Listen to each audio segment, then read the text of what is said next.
Olá, como vai? Tudo bem? Meu nome é Sol Lima.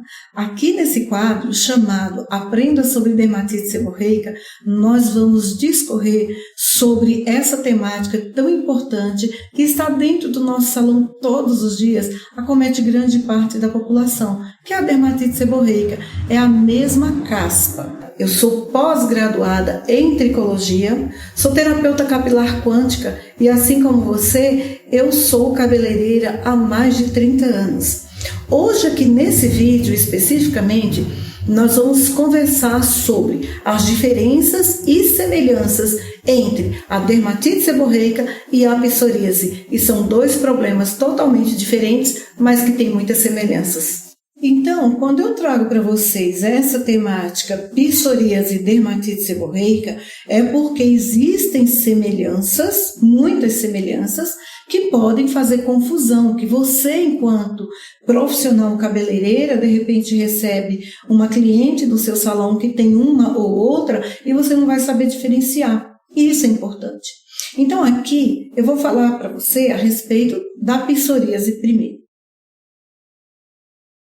A psoríase é uma doença de pele, não é só uma doença do couro cabeludo, assim como também a dermatite seborreica, não é só uma doença de couro cabeludo. Elas afetam prioritariamente, preferencialmente, couro cabeludo, mas elas afetam outras áreas do corpo.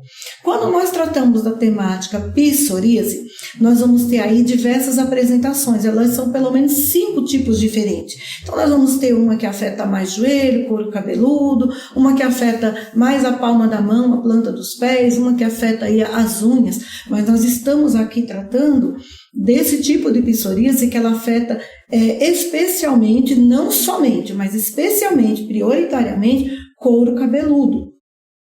Então, como seria essa manifestação dessa doença? É uma doença, tá, gente? É uma patologia. É bom isso aí ficar bem claro. Como seria a manifestação dela no couro cabeludo? Nós teremos como afetação, como principal característica, uma inflamação na pele. Ou seja, eu tenho aqui a pele do couro cabeludo, mas a área afetada pela psoríase, ela vai estar em alto relevo, ela tem um edema, ela tem um inchaço, na verdade. Claro que não é inchaço, fazendo aquela, mas ela tem uma diferença da pele normal para onde está a psoríase, a manifestação dela, né, onde ela está ali caracterizada, nós vamos ter uma elevação dessa pele e uma área bem vermelha, tá? Bem vermelha mesmo. Nós vamos ter também, é aí onde ela se assemelha muito com alguma manifestação, um grau da caspa, porque ela vai ter umas casquinhas bastante secas, bem sequinha, bem fininha, brancas e prateadas, onde ela pode sim cair aqui no ombro. Quem está com a blusa preta, assim como eu, azul escura, marrom, cores mais escuras, ou que não tenham estampa, ela vai cair aqui e vai parecer com caspa, tá? Então, isso sobre aquela área vermelha, tá? Isso vai ser na área avermelhada. Então, nós vamos ter essa casquinha fininha. Outra coisa que nós vamos ter como característica é que a pele fica tão ressecada, ela fica muito vermelha, como ela fica tão ressecada, e ela causa muita coceira, é uma irritação nessa pele, que a pessoa coça, e quando ela coçar, o que vai acontecer? A pele, o que acontece quando você tem alguma coisa que está muito seca? Por exemplo, uma fruta, vamos dizer um tomate, se a pele está muito seca, ele começa a fazer aquele giramento e ela racha. Se você forçar, ela vai abrir, ela vai rachar. É isso que acontece, aparecem fendas e elas podem até mesmo sangrar. Isso é uma manifestação muito clara, é uma característica muito clara de que eu tenho um quadro nas minhas mãos de psoríase. Além dessa afetação, ela vai ter muita coceira, ela vai ter ardência, ela pode ter ardência, ela pode sentir dor ali no local também. E normalmente ela não está só no couro cabeludo, a pessoa vai ter talvez aí uma manifestação nos cotovelos, nos joelhos. É muito comum esse tipo de psoríase afetar joelhos e cotovelos, mas não só isso. Ela pode também vir aqui para a região do pescoço, as costas, na região retroauricular. Qual é? Essa daqui, atrás das orelhas, né? São manifestações de uma doença que você precisa, você pode tratar. Talvez, vai depender aí se essa pessoa vai estar procurando aí uma dermatologista, uma pessoa para auxiliar nesse tratamento, e aí você entra como uma coadjuvante, como otimizante desse tratamento. Não é ideal você assumir o tratamento de uma doença dessa sozinha no seu espaço. Por quê? Porque é uma doença que ela pode progredir. E em progredindo, ela pode afetar também as mãos, como eu já disse, a planta palmar, ela pode evoluir. E em evoluindo, ela pode afetar as juntas. E aí nós já vamos ter, se ela afetar as juntas, então nós vamos ter aí um quadro mais agravado dessa doença, que se chama artrite psoriásica. E também, alguns problemas de saúde podem gerar esse tipo de doença. Problemas cardíacos, por exemplo, eles podem gerar esse tipo de doença. Então, às vezes, a pessoa está com um problema muito mais grave, ele se manifesta, a psoríase, nesse caso, será um sintoma de uma doença mais grave que se manifesta na pele daquele indivíduo. E aí você recebe essa pessoa no seu espaço, você diz, não, eu consigo tratar esse problema sem problema nenhum.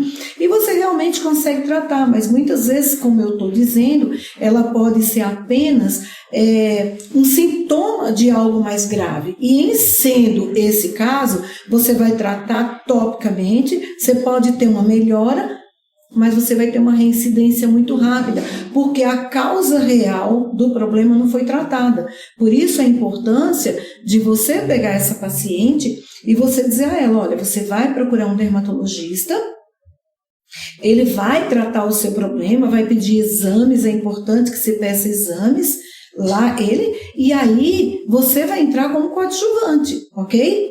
Isso é a psoríase, é uma manifestação muito clara que você vai saber diferenciar agora, porque eu vou falar agora sobre a dermatite seborreica.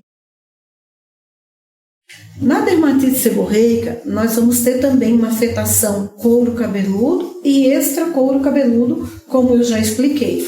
Só que ao invés de ela afetar extracouro cabeludo, cotovelo, joelho, pescoço, peito, como eu acabei de falar, nós vamos ter uma manifestação diferente. Nós podemos ter, sim, casquinhas caindo aqui no nosso ombro. Ao abrir aqui o cabelo, a pessoa percebe casquinhas pequenininhas, branquinhas, muito parecida com a dermatite, com a psoríase, desculpa. Só que a dermatite seborreica, ela vai se manifestar, e aí eu divido ela em graus. A tricologia divide ela em graus. Nós vamos ter os graus leves, os graus moderados, e aí eu classifiquei como severos e severos mais, porque é uma forma mais didática de eu poder diferenciar esses graus em que ela se manifesta. Por que é importante a gente diferenciar esses graus? Porque o tratamento que eu aplico na dermatite leve não será o mesmo protocolo que eu vou aplicar na dermatite moderada. E também não será o mesmo protocolo que eu vou aplicar na dermatite severa e na severa mais. Então, devido a esses protocolos serem diferenciados, porque eu não vou ter efeitos do mesmo jeito. Por exemplo, se eu tenho um quadro de dermatite severa, não adianta eu aplicar o protocolo para dermatite leve, que ele não vai surtir nenhum efeito. O paciente vai chegar e vai sair praticamente do mesmo jeito. E se eu pegar o protocolo do caso de uma manifestação severa e eu aplicar num caso leve, eu vou estar piorando esse quadro da dermatite leve. E você vai entender por quê. A dermatite seborreica, ela é uma manifestação tanto no couro cabeludo como extracouro cabeludo. Só que as áreas de afetação seriam o quê? seriam mais essas regiões aqui do nariz, que a gente chama as regiões adjacentes aqui do nariz. Nós vamos ter uma manifestação retroauricular, assim, olha aí uma semelhança com a psoríase. Aqui atrás da orelha, nessa região aqui, nós vamos ter, olha aí uma diferença, uma manifestação no ouvido, dentro do ouvido e nas orelhas, sim, ela pode chegar a esse ponto. Quando é um homem, nós vamos ter uma afetação na barba, nessa região todinha aqui do pescoço, onde tem pelo, barba, bigode, sobrancelhas. Nós vamos ter também uma manifestação na psoríase. A mulher ela pode ter aqui embaixo das mamas, entre mamas e abaixo das mamas. Na dermatite seborreica, nós vamos ter aqui no peitoral, aqui no meio, nessa região aqui, mais especificamente homem, é mais difícil mulher, mas homem, porque é uma área que tem pelos. Nós vamos ter entre os glúteos, né, tem o bumbum, entre essa área entre as duas partes do bumbum, entre os dois glúteos, nós podemos ter uma manifestação, sim, da dermatite seborreica. E ela se manifesta, como eu já disse, em graus. No grau leve, a pessoa às vezes nem sabe que tem uma dermatite seborreica, que ela tem essa doença, essa patologia. Porque ela tem às vezes coceira, às vezes 2 dias sem lavar o cabelo já está coçando. Ela diz, não, é porque meu couro cabeludo é assim mesmo, e já fica aquele cabelo muito oleoso. É uma diferença entre dermatite seborreica e psoríase. Lembra que eu disse que a psoríase ela é ressecada, ela resseca muito. Ao contrário disso, a dermatite seborreica é molhada. Por que ela é molhada? Porque nós temos, no nosso folículo piloso, nós temos uma glândulazinha chamada glândula sebácea. Então, por alguma razão, por alguma desarmonia no nosso organismo, por alguma afetação do ambiente, de cosméticos, enfim, são várias as situações, eu ainda vou abordar isso em outro momento, mas são várias as manifestações que nós vamos ter por conta disso. Então, essa glândula sebácea, o cérebro, por alguma razão, manda um comando para ela que ela produza mais sebo, que no caso é a gordura, são lipídios, né, são gorduras, e joga no couro cabeludo.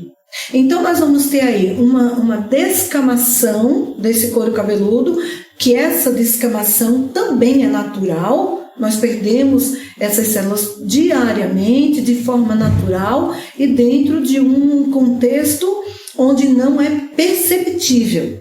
Mas quando eu tenho uma dermatite seborreica, eu vou ter uma descamação mais exacerbada, associada a essa oleosidade excessiva, que aí outra situação nós podemos perceber. O que é? Nós temos na nossa pele, no nosso couro cabeludo, diversos micro-organismos convivendo harmoniosamente com o meu organismo, com a minha pele, com o meu couro cabeludo. Beleza? São bactérias, são fungos que são naturais da nossa pele e do nosso couro cabeludo. Quando nós temos essa exacerbação dessa produção sebácea além do normal, além do que seria natural, então eu vou ter também uma proliferação fúngica e bacteriana. Eu estou trazendo isso aqui para vocês, parece que é coisa da minha cabeça, mas não é. Isso, nós temos artigos científicos trazendo isso aí. É só você entrar lá no Google acadêmico e digitar lá causas da dermatite seborreica, e você vai ver tudo isso que eu estou te dizendo e às vezes até muito mais. Então, quando nós temos essa proliferação fúngica, é onde nós vamos ter aí uma quantidade maior e aí vira aquele ciclo. Aí eu vou ter mais quantidade de sebo, mais quantidade de proliferação fúngica e bacteriana e aí vira um ciclo. E aí você vai ter muita coceira. Quando você tem muita coceira nesse couro cabeludo, o que acontece? Esse couro cabeludo está bastante molhado e você começa a coçar desesperadamente. Então nós vamos ter aí essa pele se rasgando, mas fazendo ao contrário da psoríase, que ela se abre,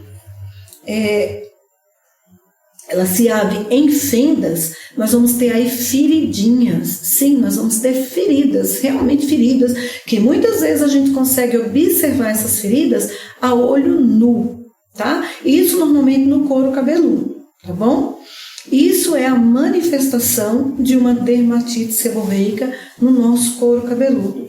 Associado a isso, podemos ter aí um cheiro bem desagradável. E a depender do grau, o cheiro é tão forte que se, por exemplo, a pessoa tem uma dermatite severa, nem precisa ser severa mais, basta ser severa, ela está ali na fila de um banco, eu estou em pé atrás dela, eu consigo sentir o cheiro, principalmente se ela começar a transpirar, se for uma região quente como aqui, ou se for um dia de calor que a pessoa começa a transpirar, você consegue perceber. A própria pessoa percebe. Lavar cabelo adianta? Não adianta. Não adianta lavar, esfregar. Aquele cheiro permanece, porque ele é justamente dessa atividade fúngica e bacteriana do couro cabeludo. Ok? Isso é uma dermatite seborreica. Nós vamos ter uma afetação tanto no couro cabeludo como extra couro cabeludo. Eu vou encontrar dermatite seborreica nos cotovelos ou nos joelhos? Nunca, nunca. Isso não é característico dela, isso é característico da psoríase. Então, essa é uma grande diferença. Então, como eu falei anteriormente, nós vamos ter um caso leve, que a pessoa nem sabe que tem. Ela tem essa coceirinha, ela tem essa oleosidade um pouquinho mais, 2 dias sem lavar o cabelo, minha cabeça fica coçando, ela pensa que não tem, mas quando você pega e você abre ali o cabelo, você pega a ponta de um pente, você faz um atritozinho, você coloca um microscópio, você já vê logo. Quantos e quantos casos a gente não pega aqui? Essa semana passada eu peguei um caso desse, a menina com queda de cabelo, é outra característica, queda capilar. Dermatite seborreica produz muita queda capilar. Todos os graus? Não, nem sempre. Isso depende de outros fatores também, de outras situações, mas normalmente ela provoca sim queda capilar. Então a pessoa chegou aqui com queda capilar, o cabelo caindo, eu não sei o que eu faço, será que é caspa? Não, eu não tenho caspa, eu juro, não tenho caspa. E quando eu coloquei o microscópio no couro cabeludo dela, estava lá a caspa, ela tinha lavado o cabelo naquele dia, ela lavou o cabelo para vir aqui. E eu descobri caspa no couro cabeludo dela. Então é muito característico isso. Os casos leves, a própria pessoa não sabe que tem. E aí quando você começa a investigar, você vai perceber que tem até feridinha, porque como coça, dependendo da forma que a pessoa coçar, da sensibilidade dessa pessoa a esse prurido, né? O prurido e a coceira. Dependendo da sensibilidade, porque isso vai variar, uma pessoa vai ser mais sensível, outra menos sensível, mas todas vão ter coceira no couro cabeludo, isso é fato. Algumas, como eu estou dizendo, vão sentir muito mais. A pessoa está com a unha comprida, tem essa unha tipo estileto, como fazem essas unhas bem longas, e vai coçar, vai ferir o couro cabeludo, tá?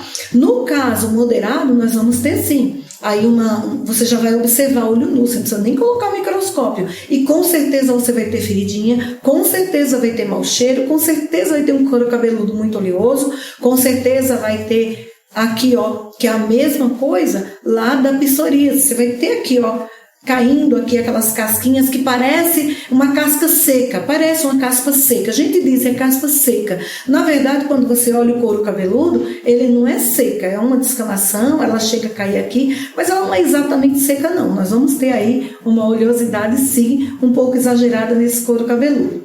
Então nós vamos passar para o caso severo. Então no caso severo, nós vamos ter um couro cabeludo com bastante placas, sabe? O que é placa? São casquinhas e casconas que vão se manifestando, elas vão se manifestando em um ponto só da cabeça, em um ponto, outro ali, e elas são cascas amareladas e são cascas até grandes, umas sobre as outras, então vai fazendo assim uma casca bem grossa.